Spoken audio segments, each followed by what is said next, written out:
Hey everybody, this is Marian Cowagowan. And this is David Owen. And this is You Show Me Yours, the podcast where a married couple talks about the movies and television that they loved before the first date. And today, I was made to watch Robocop. Yes. Robot cop. That's what they call a portmanteau. Yes. Take two words and make them one word.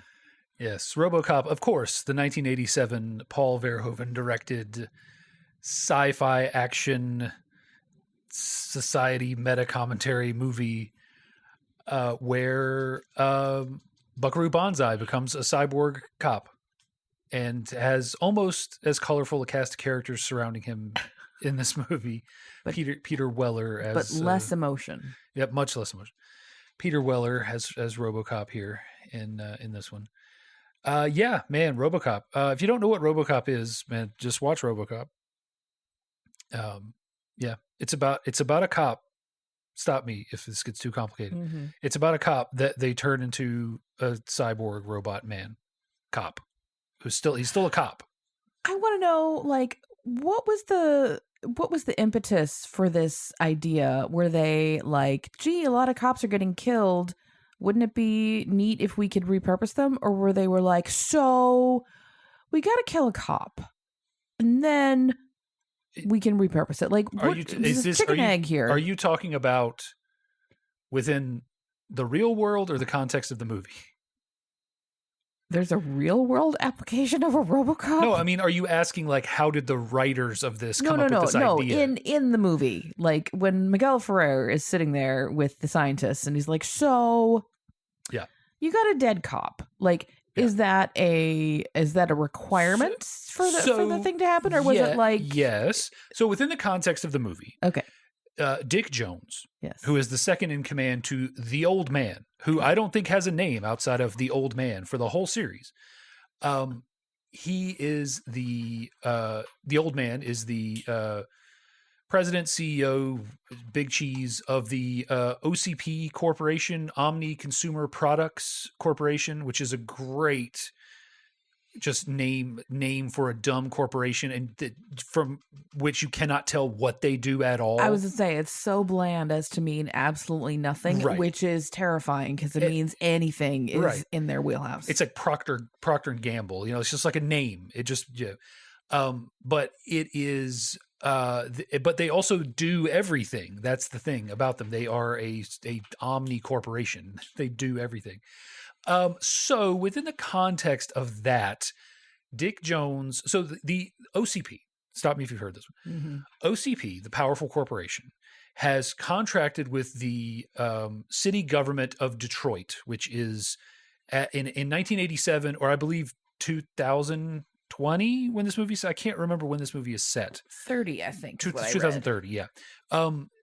Is still, unfortunately, in a bit of a pickle. And the Omni Consumer Products Corporation has contracted with the local government to run the police station. Privatized police. Never a good idea. And one of the ways in which they would like to do that is with a robot. And the robot's name is ED-209, Ed-209. He is a large bipedal, sort of looks like a big vulture without any feathers, or like a big like ostrich with no feathers. I was thinking he looked like what is it in the Pixar movie Big Hero 6, Baymax? Oh, I don't see it, but okay. It's a big white weird thing. That's what I got. And because so much is riding on this, because the motivation for taking over the police force is that they would like to essentially bulldoze the old part of Detroit, which is where all of the poor people live, mm-hmm, and build their shining city on a hill. And in order to do that, they need to bring law and order so that they can bring all these workers in to build this city. See, that's how you know this is science fiction, because this would never happen in real life. Oh, no. No. And because so much is riding on it, the Old Man commissions Bob Morton and the Consumer Security Products Division or something to essentially make a backup in case something doesn't work quite right with Ed 209. And the path that they take is Ed 209 is a robot. He is 100% a robot. He is dependent on programming. He is dependent on, either an operator or an autonomous program. What if we leveraged the decades of experience that a living police officer would have, and upon his untimely but predictable death in the mean streets of old Detroit, we place his brain and consciousness into a robot who can then benefit from essentially an organic pilot that is also under the control of OCP.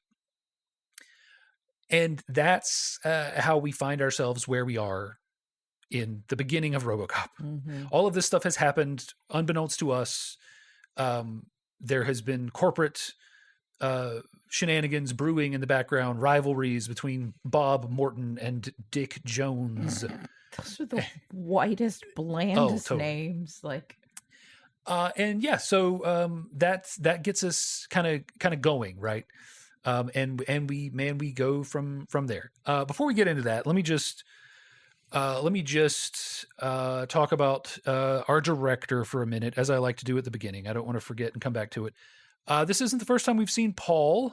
Paul Verhoeven went on a great run in the 80s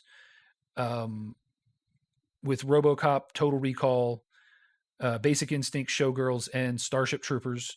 And then I would say that Hollow Man is a 50-50. I like Hollow Man, but a lot of people would not lump it into that run of movies that he was on.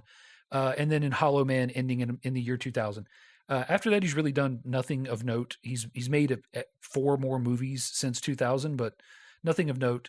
I think I probably said on the Starship Troopers episode that I feel like he probably had a Me Too or something, because he just seems like the kind of guy that would, but I don't want to disparage his name and say that he has, because I don't know for sure that he has.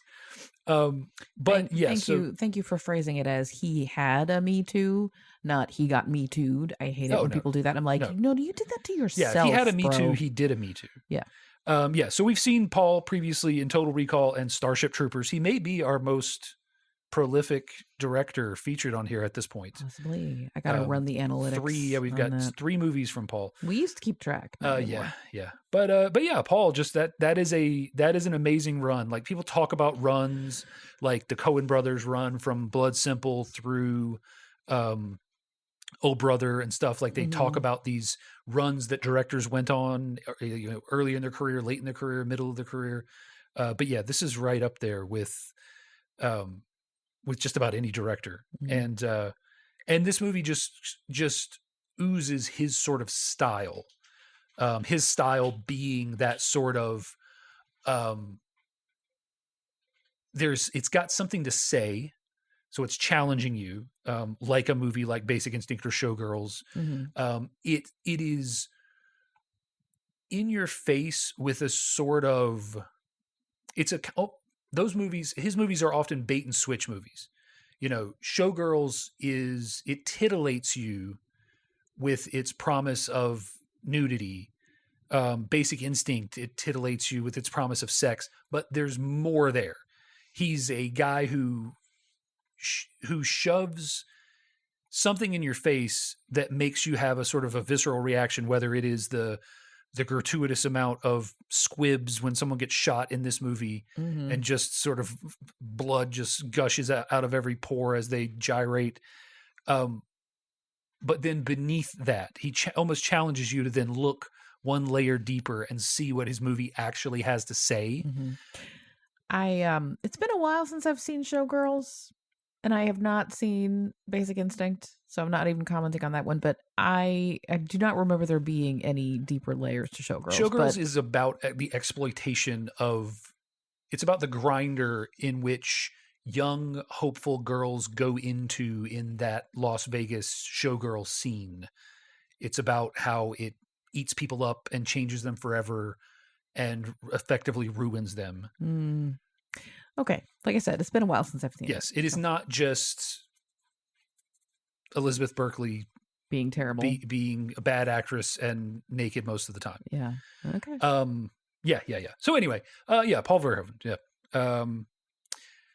So yeah, RoboCop. RoboCop is, and I don't want to I don't want to oversell the depth of RoboCop because it lightly touches on a lot of themes. Mm-hmm. But it is kind of known for that. I think when we did Starship Troopers, we talked about that movie as being too subtle for some people, that they don't get that the Starship Troopers are the bad guys, Mm-hmm. that they're fascists. Mm-hmm. In that, despite the fact that Doogie Howser is straight up wearing an SS uniform and they are unquestionably loyal and Yeah, I wouldn't say that that was too subtle. I would say more like most people have the media literacy of a poached egg. Sure.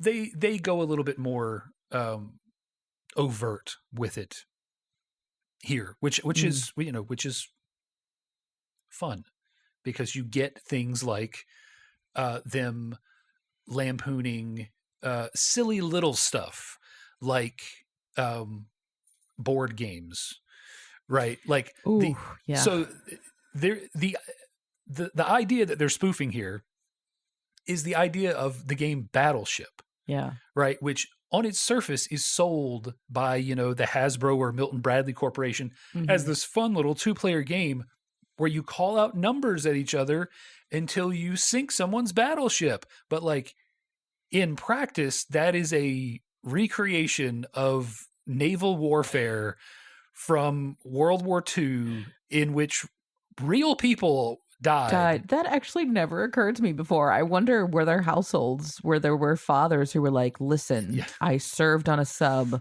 that is we are not having this game in this house, or worse, my brother died. Right, exactly. Yeah. And so they spoof that with a family game called it's called Nuke. And it is thermonuclear war. It is a very similar looking setup to Battleship. It's two sides of a board, and the family members are offering each other treaties, and Pakistan is encroaching on my borders. And finally the dad is like, sorry kiddo, and he hits the button and nukes the whole planet essentially. Lampooning this idea that at this time, and granted, at the tail end of this, we were at the 87 is the tail end of the Cold War. But at this time, that was a constant threat. And the idea that, lampooning something like Battleship by taking something that was just as serious at the time, now from 2030, they are looking back on, the quote unquote Cold War and, kind of thumbing their nose at this idea of Battleship and how silly is Battleship. When you really think about it, this is what Battleship is, Oh gosh. Yeah, I actually kind of loved Battleship, but maybe not anymore. Right. Oh geez. Yeah. So before we get too deep into it, just what were your feelings on this movie? Yeah. Well, my first, I am glad that there's not a lot of female representation. Right. I mean, there are female characters, but they're very thin. They're thin they're thin and they're thin characters. But the one sort of female main character, I like her. I am glad that she looks like she could be a cop.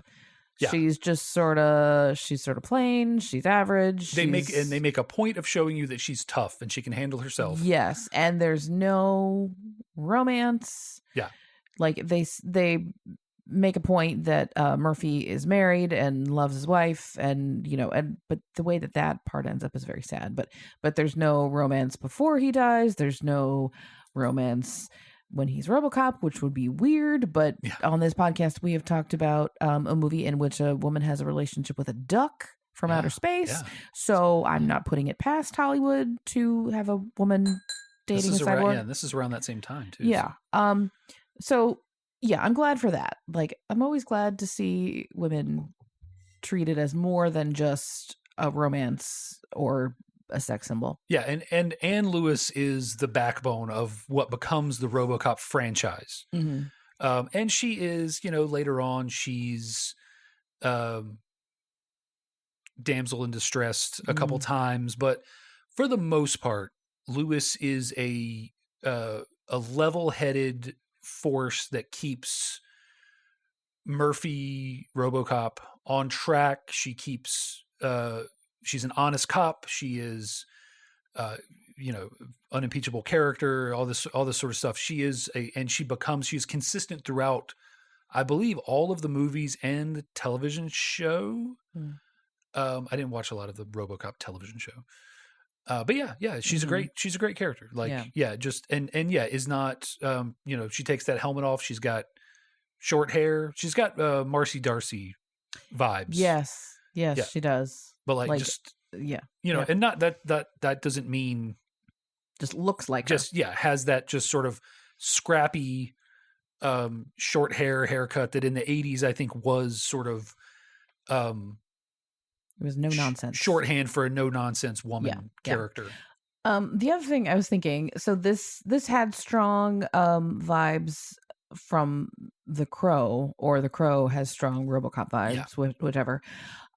There's two scenes where a whole bunch of people are gathered in a boardroom, and I was saying it reminds me of the scene in The Crow where, what is it, all the evildoers are gathered in a boardroom or something. Just, I mean, like it's a long rectangular room. How but yeah. Which always reminds me, I feel so bad for the Detroit Visitors Bureau and Chamber of Commerce, and and they're just like, please, we are trying to do our best. We want people to come and live here and vacation here and start businesses here, and you are not doing us any favors, Hollywood. Yes. It sort of reminds me of, so I was born in Dubuque, Iowa, just because that's where my dad had a job at the time. We're not really from there. And Dubuque had fallen on some hard times around that time, late 70s, early 80s. And my mom told me once that they were very excited to learn that there was a Sylvester Stallone movie that was going to be shooting in Dubuque. They were less excited when they found out that it was set during the Depression, and they chose Dubuque because it looked like it could be a Depression era city. Nice. So yeah, a little bit of that, like times 20 for Detroit. So pour one out for all the people who were trying to promote Detroit, and then this and The Crow happened, and they were like, it's not all bad, I promise. Yeah. Anyway, so yeah, strong. If you liked The Crow and Urban Despair, you'll like this too. I was saying that Bob Morton and Dick Jones, the whitest, blandest names ever. Oh, yeah. And then you go to the Gang of Criminals, and wow, they're fun. Oh yeah, like evil, but fun. And that also is very, very Crow adjacent. Yeah. Chiefly, my favorite criminal, Dr. Romano from ER. Yes. AKA Paul McCrane, except this time he's got hair. Yeah. Well, not a full head of hair. More hair than he had when he was on ER. He's one of those where you look him up and you're like, show me a picture of him with hair. And then you're like, that's not. No, right. He doesn't look like that, because you've never seen him with hair. Like J.K. Simmons, never seen him with hair. And then you see the picture and you're like, that's not right. Yeah, or occasionally when he has hair in a movie and you're like, no, I don't like that at all. Yeah, like a lot of the picture, if you Google J.J. Simmons or J.K. Simmons with hair, you get J.J. Jameson. And I'm like, that's not, no. Yeah. But yeah, that's Emil is the character he plays, and Emil is fun. And like his facial hair is braided. Yes. Kind of. And he's got a whole bunch of earrings, and like he's very colorful. Yes, he is. Yeah. He gets his scene to shine with the at the gas station with the college boy when he's gassing up. Oh God. And the kid is like, I'm just studying. That's all. This poor guy. I'm giving you the gas that you want. Like, please just leave me alone. I do. The kid at the gas station does get away though, so he gets away clean. Yeah. The gang is great. You've got Laughing Joe, who has a passion for berets. He wears a lot of berets, and laughs at everything with his high pitched laugh. Yeah. and Leon, who is like a stoic, um, sort of German-looking presence. And where do we know him from? I know He's him from somewhere. Leland Palmer from Twin Peaks. Oh yes. Okay, I forget right. I forget the character's name. Yes. Ray, or the actor's name, Ray Wise, I think. Ray Wise, yes. Yeah. Yes, I was going to say I know him, but yeah, he has a very like Eastern European presence to me or something here. I don't know what it is. Like, it's a very strong face. Yeah. And then we've got some other random hangers on. Steve, who is just a random Asian guy because every 80s gang in a movie needed an Asian guy. He's there to die dramatically, and that's and Babe, who cannot fly, we confirm in the chase scene. He's also there to die dramatically. Yes, Bobby is he burned the money. Bobby did, so he had to go. But yeah, Clarence Boddicker, possibly one of the greatest criminals, and he gets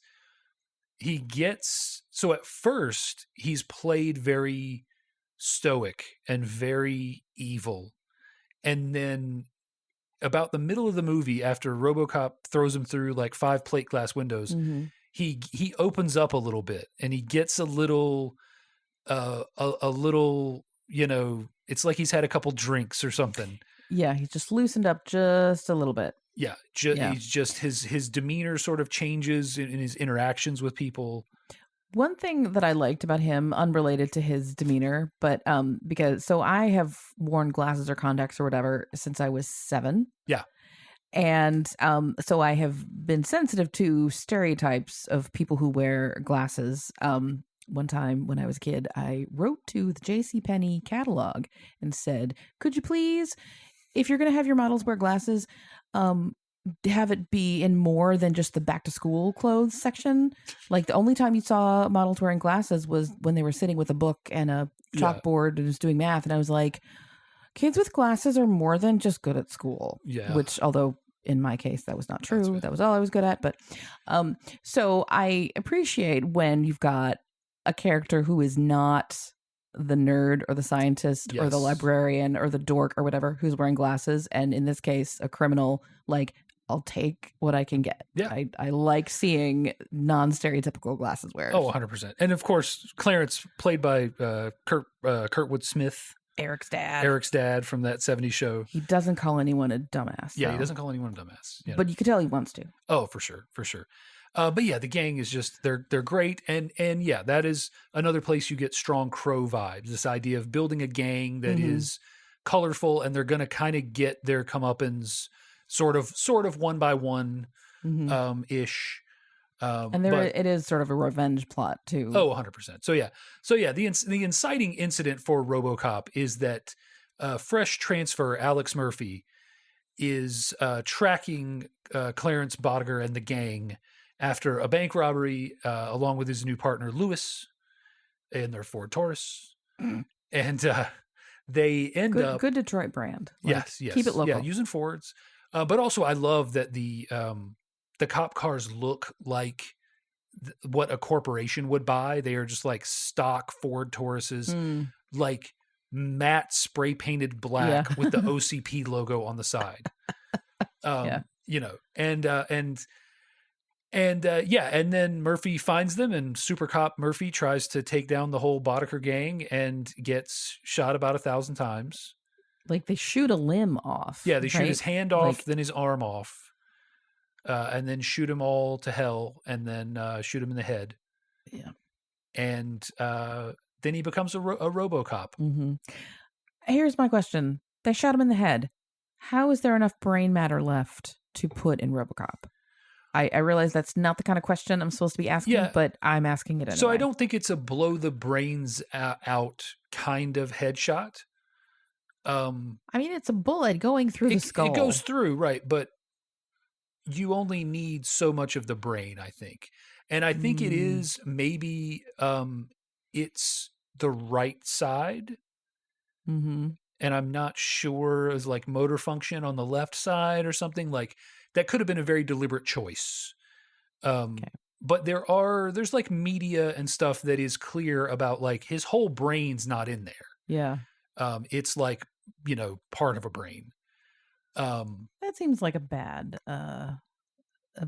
choice then to Well, transplant, yeah, of but course. which is why I want to know, like, how is this project conceived? Like, did they say, well, we really want a whole brain, but in this case we'll try it? Like, I just want to know. I want to know the R&D behind Yeah. the Well, Robocop I project. think the R&D is they just need that. They need enough brain tissue to Hmm. drive the skeleton, to Hmm. drive the robot. I love the throwaway line that, like, when you sign up to work for the cops, you Yeah. sign a waiver that lets them do this. Or Like, or more particularly when you sign up to work for the OCP cops, well, and that yeah, is yeah, such a yeah, corporate thing of like, yes, of course they had to sign a waiver and an NDA and yes. all these other things. Always read the paperwork you're Yeah, signing, that folks. effectively Alex Murphy becomes the property Yes, of OCP upon death in the line of duty. yes. His remains become their And property. based on the fact that his wife just left to make a new start, I'm guessing there was no pension or life insurance. Perhaps not. Yeah. So RoboCop fights crime in old Detroit. That's what he does. Mm-hmm. We get some fun scenes of him fighting crime. Mm-hmm. It's got Superman vibes. Yeah. Superman and Spider-Man sort of. Yeah. He shoots a guy in the He dick. no. He shoots through a lady's skirt Yes, and through. his dick is right behind it. Yes, Like, good. yes, It's some fun visuals of, you can yes. tell he's like calibrating, Oh yeah, like heat signal. calculating the leg movement and Yeah. yeah, gets the boom, it gets the shot. Yeah, and he robot cops for a while in the middle of the movie, and yeah, And then and then other things happen. things go awry. He has a dream. Yes, yeah. So the crux of what becomes sort of the deeper question of RoboCop is as it gets into what is a person? What is a person? There's a question in the sort of metaphysics or philosophy community of like what is consciousness? Mm-hmm. And there is the sort of materialist or like physicalist side that just says like consciousness is just a thing that brains do. Like a sufficiently complex brain will produce consciousness. It isn't special. It isn't Mm-hmm. it's not something that's dipped into your body from a higher power. It just is a thing that brains do. And there is a little bit of that, right? I think the presupposition of the makers of the RoboCop in universe is that they are getting just sort of a chunk of nerves and synapses that can pilot this robot, and that they can wipe any residual memories can be wiped. They even go to the extra trouble of getting rid of his viable arm because they Mm-hmm. don't want any more organic parts than they have to have Mm-hmm. minimum. And the movie lightly plays around with this idea of, you know, there is sort of a version of this movie that you can muse upon in your head where this is like a horror story because Alex Murphy, through no fault of his own, is trapped Yeah. for for the first half of his time as RoboCop. He doesn't have any of these memories. He has a dream while he's in his recharge chair, and sort of starts to unravel who he is. He has a run in with Lewis in a hallway, and she tells him that he's Murphy, and this all starts to kind of come flooding back, and then they don't dive too deeply into this, but for a portion of the movie, he's sort of his humanity is grappling with his programming. Mm-hmm. He's trying to be a good cop and do the right thing, but there are certain aspects of his program that don't allow that. And he's sort of trapped in this body with this sort of system that he can't quite overcome. Mm-hmm. And it's just an interesting kind of thought experiment to go through. Mm-hmm. The movie isn't as interested in exploring that as I wish it was, but it's a 2-hour movie. It's got, other things It would be a it's whole got to other do. movie if they did Yes. that. It would be Ex Machina if they did that.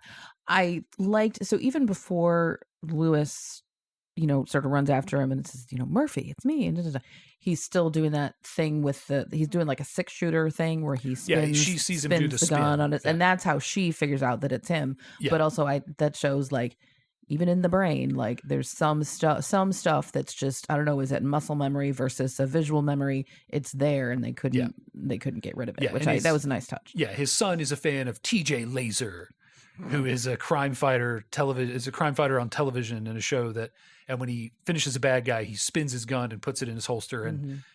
Murphy and Lewis have a scene where he's practicing that and he's talking about it, and then she sees him at the shooting range and he does it, and she's like, "Ooh, Murphy." Yeah, and he doesn't even realize what he's doing. Yeah, he doesn't even realize that it's that ingrained. Yeah. But the long and short of it is that this movie is about how horrible corporations are in a lot of ways, and that takes us into our little subplot where Dick Jones is upset that Robocop has usurped his Ed 209 program. By the way, because Ed 209 malfunctioned and killed somebody graphically and violently in front of about a dozen witnesses. Yes, including the old man. Bad on all levels. Who was there. And so we get into that, and it turns out that Dick Jones has Clarence Bodiger on the payroll, and there is, I don't know what the exact plan is there, is maybe the thing of like, if he can get Bodiger to sort of rule over old Detroit, then at some point he can use Ed 209 to exterminate him and effectively kill all crime in the city. There's a bit of underpants gnomes happening. Yeah. I don't fully understand the plot. I don't think there is a full plan there. Yeah, like there's this Omni City or whatever the hell it's called that they're going to build. Yeah, and there is like a question mark in the middle of like, we get crime under control, question mark, Omni City. Mm-hmm. Yeah, profit, and it's like, okay. And Dick Jones is like, at one point, he's like, hey, we're going to have 2 million workers here, and they're going to need prostitutes and drugs and gambling. And they'll be ripe for you. Yeah, and you could run all that, But Dick Jones turns out to be more of a dick than Bob Morton, a.k.a. Miguel Ferreira, who we've seen previously in The Stand and many other things. Has he ever played a good guy? Yeah, like he's like kind of a good guy in this movie, but not until he's not. Like within the corporation, within OCP, he is maybe like him and the old man are like the closest thing that might pass for a good guy. He did not strike me as a good guy. You're not supposed to think he's a good guy. He's not actually a good guy, but I'm saying like if we're grading on a curve, the curve of OCP, he's on the half along with Johnson. No, there's no curve. There's no curve there. Yes. Anyway, so Dick Jones has Morton killed. Bodiger says the line. Mm-hmm. That was the only thing I knew about this movie, was that at some point Eric's dad comes in and goes, "Bitches leave." Bitches leave. And then he did, and it was a little bit anticlimactic. Yeah. Because he's just like, bitches leave. And they're like, okay. They're like, yeah. After Miguel Ferrer is snorting cocaine off their cleavage. Yes. But like a perfect, because as much as this movie is set in like 2030, it's extremely 80s. It is extremely 80s and extremely into the excess of the 80s. I mean, it is taking that and fast forwarding it. Like, what if this didn't change for 50 years? What would this be like in 50 years? And that house is very 80s, and Murphy's house is very 80s, and So sorry, I'm trying to get on track. Like, there's so much to talk about in this movie. I'm like, I find myself like Yeah, bitches leave. Yeah, and, bitches leave. And Boddicker kills. And Boddicker kills Bob Morton. And the whole thing unravels. And we find out RoboCop can't arrest Dick Jones, despite Boddicker having admitted that Dick Jones hired him and he works for Dick Jones because of the secret Directive 4. Yes, the Directive 4. That was actually nicely done, because at the beginning, when they're like calibrating him, they're like Directive 1, Directive 2, and they were all like, follow the law, protect the public, whatever. Directive 4, classified. And then I kind of forgot about it. Yes. And then at a certain point, it pops up to remind him of Directive 3, whatever it was, follow the law, whatever. Yeah. And I was like, oh, wait, there's a secret fourth one. Oh, okay. And then like it gives him physical pain if he tries to arrest or harm any employee of OCP, which leads to a delightful bit of a logic game at the end. Yes. But that was fantastic. Yeah. Yeah. We might as well go ahead and mention that. So anyway, everything happens. And in the end, Murphy gets his revenge. He manages to kill Boddicker with his data spike that he uses to interface with computers. Yeah. Because in the 70s and 80s, everybody always envisioned that robots and cyborgs would interface with computers in very phallic ways. Yeah, I don't. R2-D2 has this little schlong that comes out and interfaces with the computer.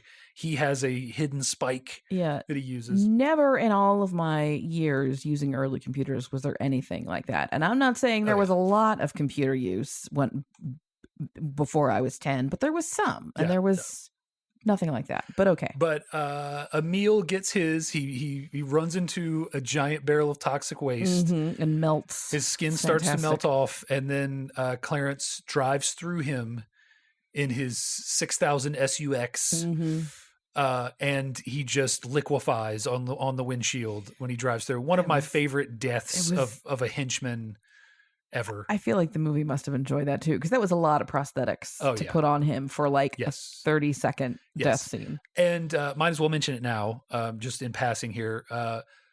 This is Phil. Sorry, not Phil. It's Rob Bottin. That is the guy who did The Thing. Okay. This is Mr. Gross Makeup getting to do some sweet gross makeup. In that moment. He gets his revenge. Lewis helps him. We get the face reveal. He takes his helmet off. He looks better as a human, I have to say. Yes. And very, with the Robocop program, it's like this idea that people will respond to him better if he has a human face. And so they kind of keep his human face skin stretched over his like robot skeleton in a weird way. So he manages to get his revenge on all the guys that killed him, and then he comes back for Dick Jones. He makes short work of Ed 209, who earlier we saw could not navigate stairs. That was fantastic. Because I could see it coming. It's sort of like hovering over them, putting his foot. And it's got his weird little 3-toed foot. Like it won't fit on the stairs. And it was like watching a toddler. It's great. And Ed 209 becomes a running joke through the movies. In the next movie, he is shown to be in like Panama or somewhere, being deployed with the military, and again hilariously falling over. And like kids are like throwing rocks at him and all this stuff. Just a continued failure for OCP. He makes short work of Ed 209 with a crazy military gun. It's like a 50 cal or something, 50 cal sniper rifle or something that Dick Jones gave to Clarence to kill RoboCop, but of course that didn't go very well. And then he gets up to the top floor to arrest Dick Jones, but he can't because of Directive 4. And then Jones panics and takes the old man hostage. And then the old man finally declares, Dick, you're fired. Yes, because RoboCop has shown them film of Boddicker saying, Dick Jones hired me. And Dick Jones saying, I had to kill Bob Morton. I killed Bob Morton. Unimpeachable evidence. Yes. So once he's not an employee anymore, bang, bang, bang, bang. Bang bang, falls backward out a window, and some great An unfortunately hilarious I don't puppet even maquette, yeah. whatever, with long arms. So there is a documentary that was released a couple years ago Mhm. about this movie, and I want to see the part about the puppet that Okay. falls. Yeah. So just for reference, the guy who did the animatronics or the stop motion in this is Phil Tippett. Okay. If you don't know that name, you should know that name. Phil Tippett is probably only second to Ray Harryhausen in the stop motion pantheon. This is the guy that did um, that effectively did a ton of stop motion stuff and then effectively created the ways in which we computer animate things because he got tapped. He worked at Industrial Light and Magic. He got tapped to work on Jurassic Park Mhm. and to help the animators who really had no idea what they were doing figure out how to make the 3D dinosaurs move. Mhm. And one of the reasons to this day that the dinosaurs in Jurassic Park, the animated dinosaurs, look so good is because they were animated by people who were using the mentality of a stop motion animator Mhm. and the care with which they do their work. And so Mhm. Ed 209 is animated by Phil Tippett. There are some interactions between him and Robocop that are also animated by Tippett. And then I imagine the fall is Tippett or maybe not. And I would love to see the behind the scenes on that and figure out what is, yes, one of the Mhm. most legendary. It's right up there with Batman 89 with Keaton when spoilers for Batman 89, when the Joker dies, he falls off a building and it for just a moment it is an animated, like a literally hand drawn animated Joker that falls, and it's just a couple seconds, and it doesn't take you out of anything too bad, but you are very much like your brain registers Mhm. that was animated, Yeah. that was a cartoon. The same way here when Jones falls and his Mhm. his two long arms Yeah. are waggling, you're like, that's not, those proportions are not Well, and correct. like the That's not, lighting was off, and he yeah, was too pale, and it was yeah. yeah. But yeah, I mean, the special effects team on this movie are just legendary. I mean, Tippett and Bottin are just, those are two guys who are legends in Hollywood. And for the most part, the effects in this movie are absolutely incredible and they hold up so well. The use of real squibs, these little explosions, blood packet explosions.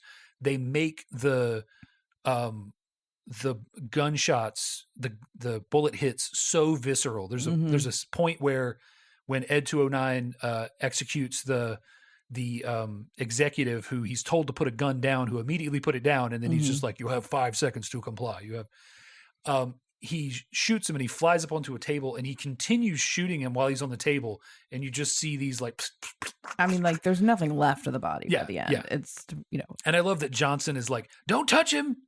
Like that's like it couldn't possibly hurt to touch him at this yeah, point. like we don't need to call the Yeah, ambulance. this Like isn't like, there is nothing. this isn't like, oh, he may have a neck injury, don't roll him Yeah. over. Like he got No, no, shot no. 45 times by Yes. dual cannons. Yes, like his heart is on that side of the room and his Yeah. lungs are on the other side. Yes, Like I yes. think we can call the morgue here. Yes, yes. So yeah, RoboCop is like a lot of stuff happens in this movie. Like a lot of stuff. Like, there's the whole slowish intro with Murphy and Lewis, and they get this just enough time to breathe and Mhm.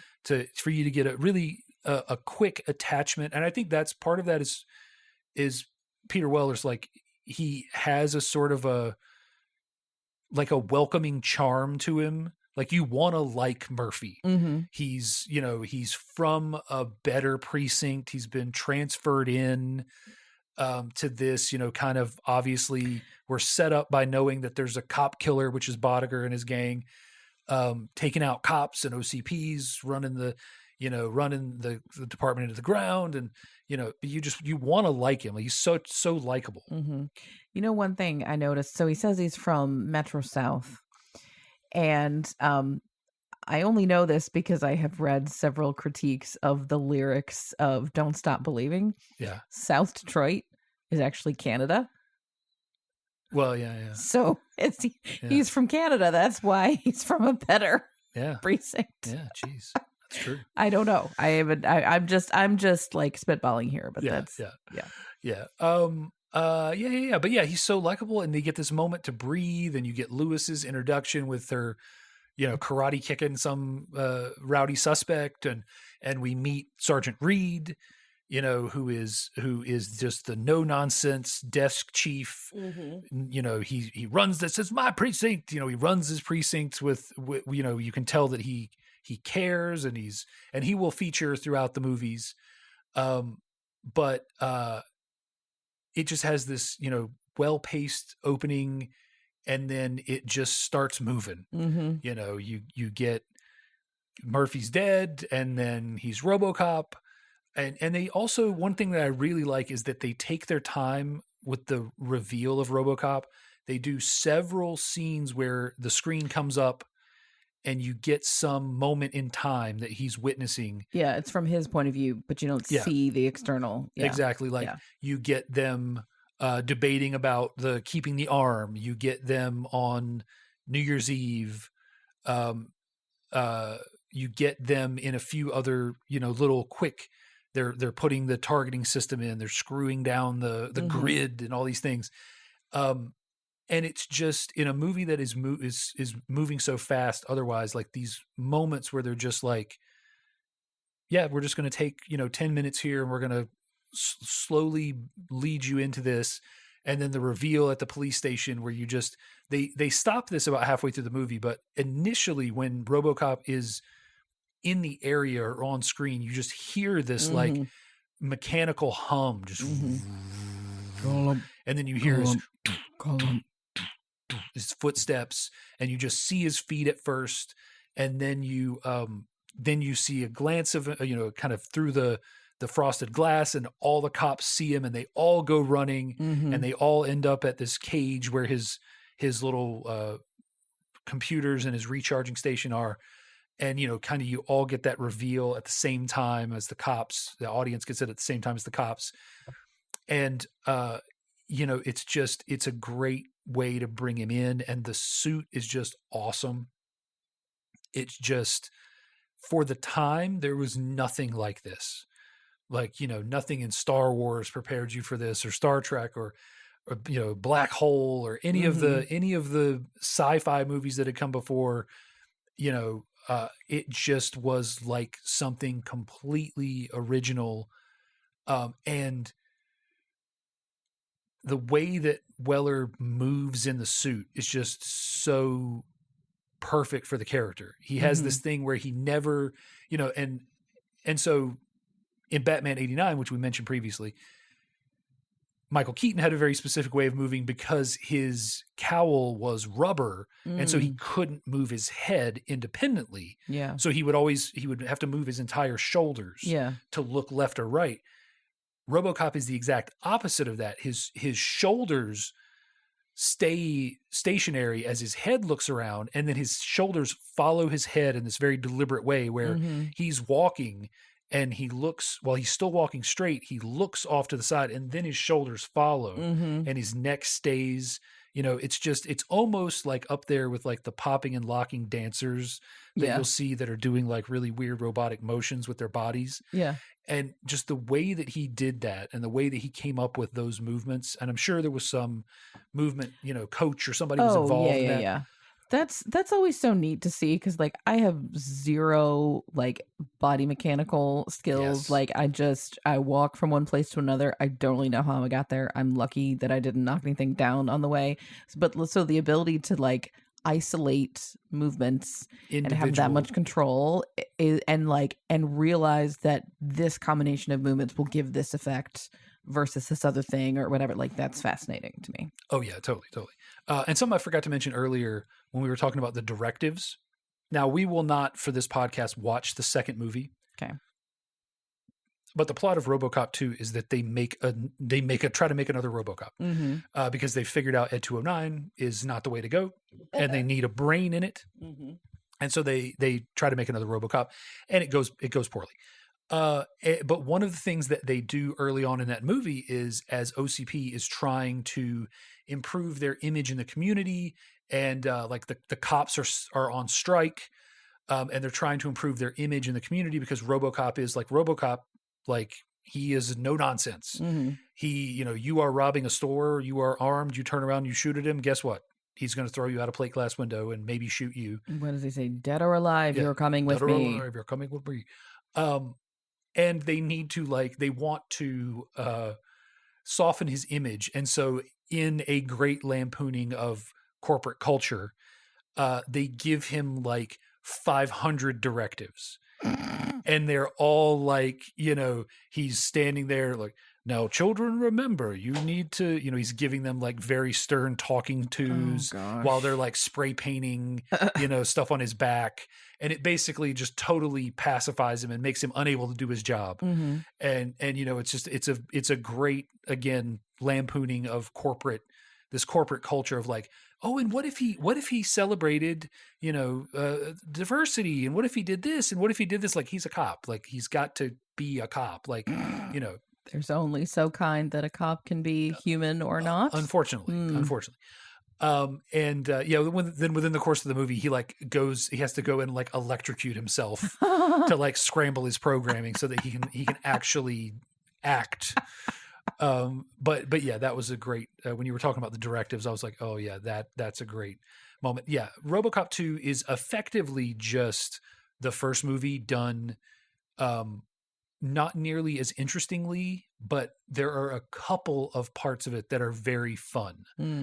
So it's kind of one of those things of like worth watching. But when I was thinking about doing like a double header, I quickly kind of came to the realization of like, no, there's not really that much unique to talk about in RoboCop 2 versus RoboCop 1. Yeah, man, RoboCop. I wrote down some of the themes that RoboCop goes over. And I think we've already hit on the corporate greed stuff, Yes. pretty well, taking over the police station, Yes, the police force. They don't actually want to solve a problem. They just want to make a lot of money by pretending to solve a problem. Yes. Of course, in something like this where they want to bulldoze old Detroit, which is code for where all the working class and poor people live. There are obvious themes of gentrification. There's Cold War stuff through all these news reports. Speaking of news reports.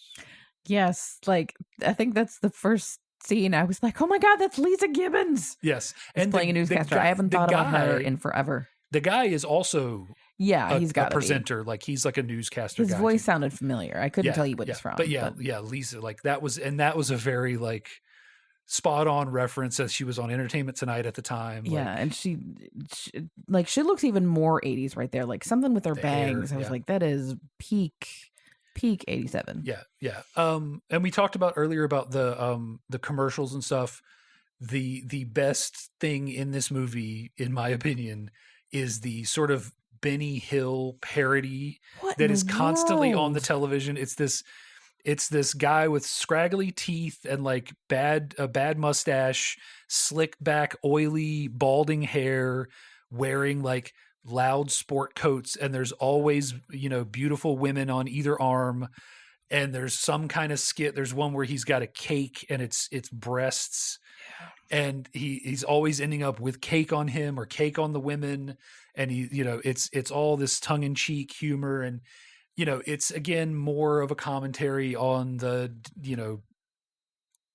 giving the people this like bread simple and circus kind of. like this circus humor. And his tagline in that is, I'd buy that for $1, whatever it is. He gets, puts the cake on the ladies and they're all covered in cake. I'd buy that for $1. And Emil loves it. Emil loves it. Everybody loves it. In fact. Unsurprisingly, I do not. Yes. But it's this mindless, crude humor for these unrefined masses of poor people that and I'm sure OCP probably produces that show. Yeah. Or has a hand in it, but yeah, I'd buy that for $1. dumb. If you are a male above like the age of 35, 40, I'd buy that for $1 is probably in your vocabulary.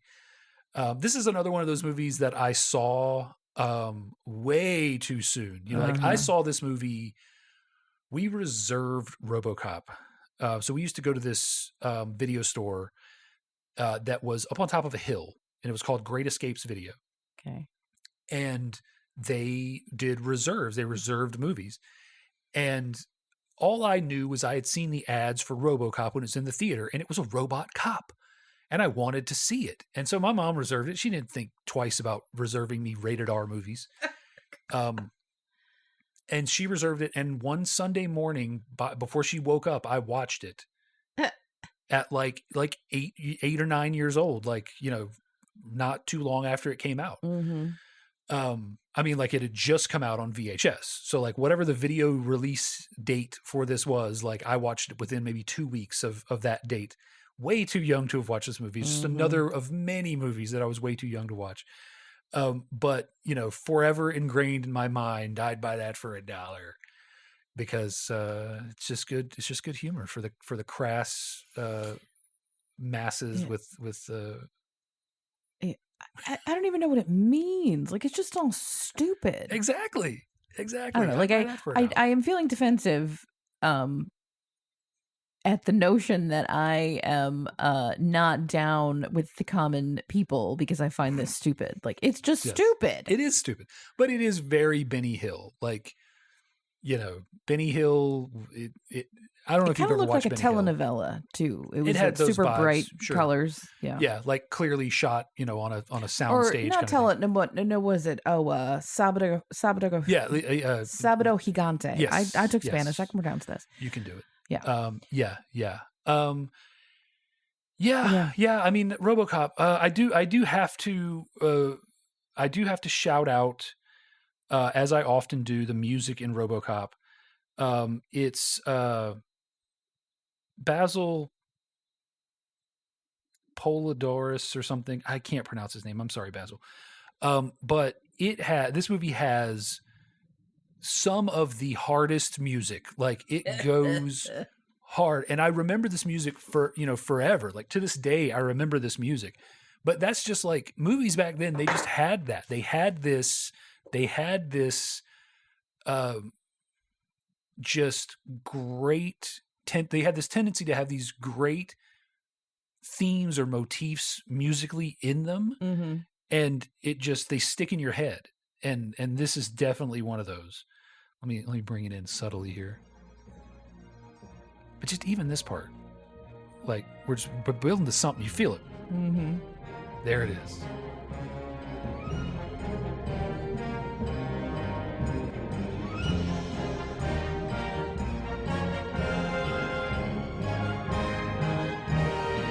Cowbell in there. Just, man, that theme. I kind of expect there to be lyrics like, we are marching on to glory for the benefit of OCP, No, blah, blah, blah. It's, he is a robot. He is a cop. He is a robot cop. You know, like that. Like it's got to be just, you got to sing about what the movie is, what's going on in the movie. Speaking of that and robot and cop, do you remember the comic books, the graphic novels that our kid used to read, Dogman? Oh, yeah. There was some sort of accident and they took this cop was half dog, half man. Yep. And it was the whole conceit of the series was that it was drawn by a bunch of fifth graders who were characters in another book, and it was all very self-referential. Anyway, now I need to go back and read the first Dogman book and see, like, is this basically Robocop? Parodying. It would not surprise me because he's the right age. Yes, the author. Author of that. He's the perfect age. Dave Pilkey, I think. I think so. He is just the right age to be subtly aping some RoboCop frame for frame. Yes, and there were a lot of because the series went on forever. It's probably still going on. Oh yeah, I bet it is. Our kid grew out of it, thankfully. But there were a lot of, like, one of the editions was called A Tale of Two Kitties. Oh yeah, And yeah, there was some, and it was, and I haven't read Tale of Two Cities, but I've read enough to know that there were some of the plot elements that were the yeah. same. And so, Beats. like, there's some very smart literary play in these books. So Oh I yeah. bet there is. Now I got to go read it again and see if it's similar to RoboCop. Oh yeah, yeah. Never thought I would want to read For Dogman sure, again. for sure. But Yeah, but RoboCop, watch RoboCop, man. It's one of those movies. It's on that sort of Mount Everest of 80s action movies along with Predator. That's why I'm trying to knock these things out, you know, Yeah. together, and Die Hard and you know, all that stuff, you know, it's right up there. Um it's just it's one of those movies. And of course, they remade it. The remake was bad. My tight five on that remake is the same as on many remakes. It would have been good if they just didn't call it RoboCop, you know. And yeah. the most offensive thing that movie does is and I don't know why you would do this in these movies, but so many of them seem to do it. It specifically um, tries to piss off fans of the original. So Yeah. when they first make him, so first of all, they do save the hand in Oh, the new RoboCop, yeah. No, and no. he just has this ridiculous human hand, That's and it is the weird. dumbest looking thing. But when they start him out, he is silver, and he looks just like an updated version of the current RoboCop suit. Just a streamlined, updated version, and it looks great. Yeah. And then Michael Keaton, who is playing this sort of he's like Dick Jones and Bob Morton in one kind of weird character, but he's essentially playing a Dick Jones character. He comes in and he looks at it and he goes, "Eh, you got it in black?" And then it's just black for the rest of the movie. That's weird. And it's just the worst. Like why?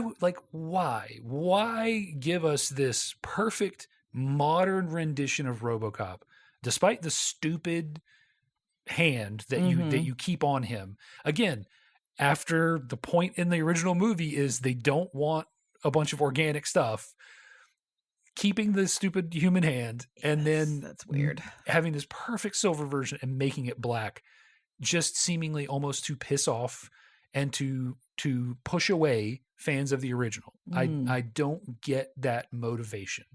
You know, sometimes you do a movie and it's not exactly a remake, like the Dread movie with Carl Urban, and you maybe take a little jab at the original version. You know, Stallone did a Judge Dredd movie in which as soon as he can, he takes off his helmet.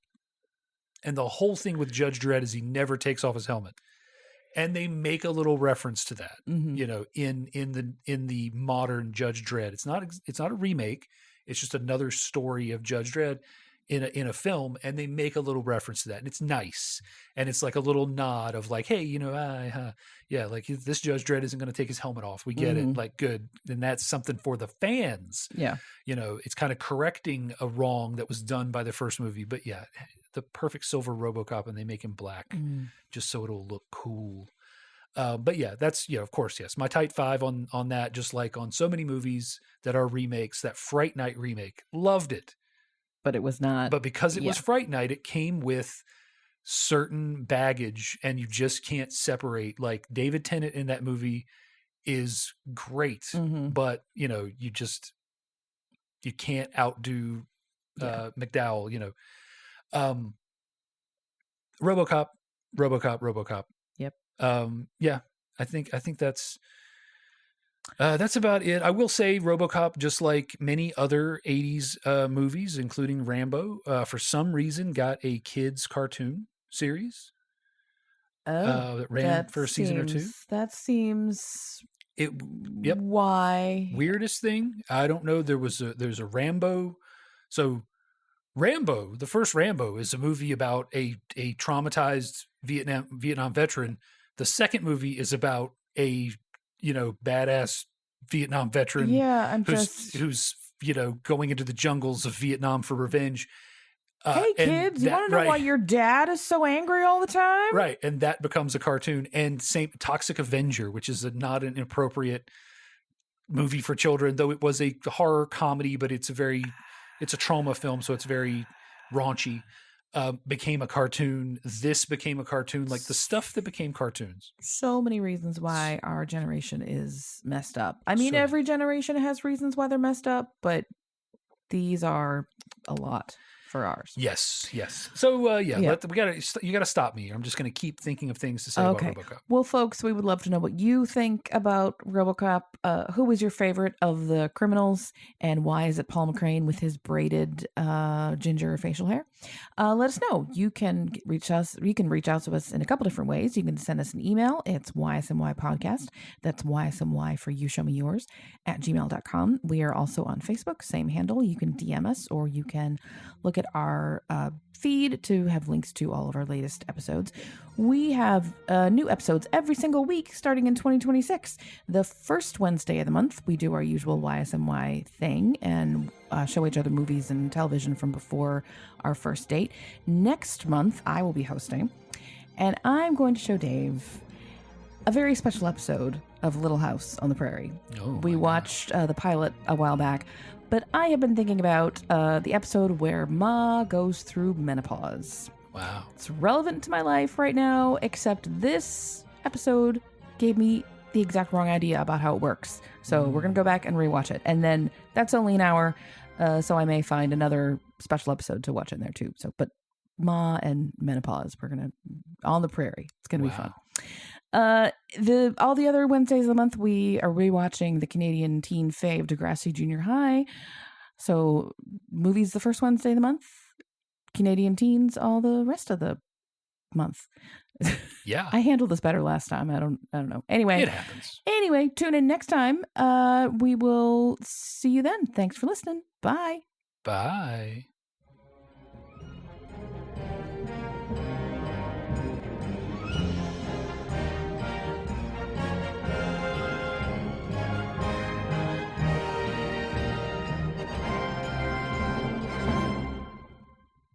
That was I'm not satisfied with that at all. It was all over the place. I could not contain I was generally scatterbrained. I could not contain. I can relate. I could not, like, my brain would not focus.